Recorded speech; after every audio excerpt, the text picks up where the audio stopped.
चिल्ला मत। तू मोहब्बत में मिटा जरूर है, मगर मोहब्बत के फलसफे को नहीं समझा तू। बहुत ऊंचा फलसफा है और मैं यहाँ तेरी शरारतों को रफू करने आया था। तेरी बदतमीजों को रफू नहीं कर सकता मैं जा रहा हूँ। अरे जा, मुझे किसी की जरूरत नहीं है। अरे जब मैंने अपने दिल में रहने वालों के जाने का अफसोस नहीं किया तो घर से जाने वालों की परवाह क्या करूंगा। मास्टर, तो सिर्फ बातों की चिंदियां रफू कर सकता है, दिलों के चिथड़ों को नहीं। चल जा। रे पागली, रे पागली, रे पागली, रे पागली, रे पागली, रे पागली, रे पागली, रे पागली। मिलब तो हसे तो बताई बरे कि कितना प्यार करीले हम। मिलब तो हसे तो बताई बरे कि कितना प्यार करीले हम। रे पागली, रे पागली, रे पागली, रे पागली। तुम क्या सोचती हो मुझे तुम्हारे जिस्म की जरूरत है? तुम्हारे शरीर की भूख है मुझे? मैंने कभी तुम्हारे जिस्म से नहीं, तुम्हारी आत्मा से प्यार किया, लेकिन तुमने मेरी कद्र नहीं की, मेरा इंतजार नहीं किया।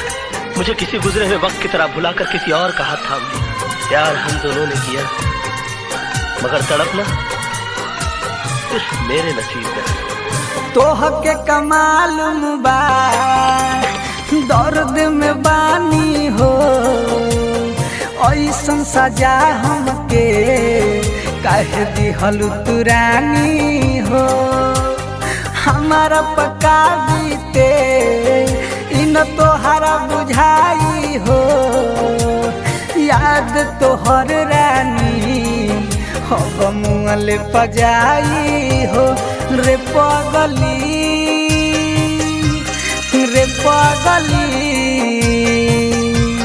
रे पागली,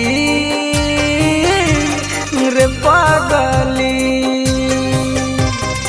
कृष्णा, तू करता है कि नहीं? करता है? हाँ? नहीं? नहीं? हे राम! कृष्णा, ये तुमने क्या किया? दुनिया सच्चाई का सबूत मांगती है। नहीं। तोरा पीले तोहरा बिना कुछो न भावेला, याद आवेलू एतना अखिया लोरावा बहावेला।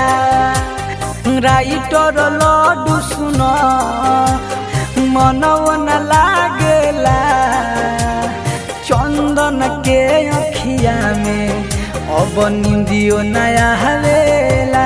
रे पागली, रे पागली, रे पागली, रे पागली। मिलब तो हसे तो बताई बरे कि कितना प्यार करीले हम। मिलब तो हसे तो बताई बरे कि कितना प्यार करीले हम। रे पागली, रे पागली, रे पागली,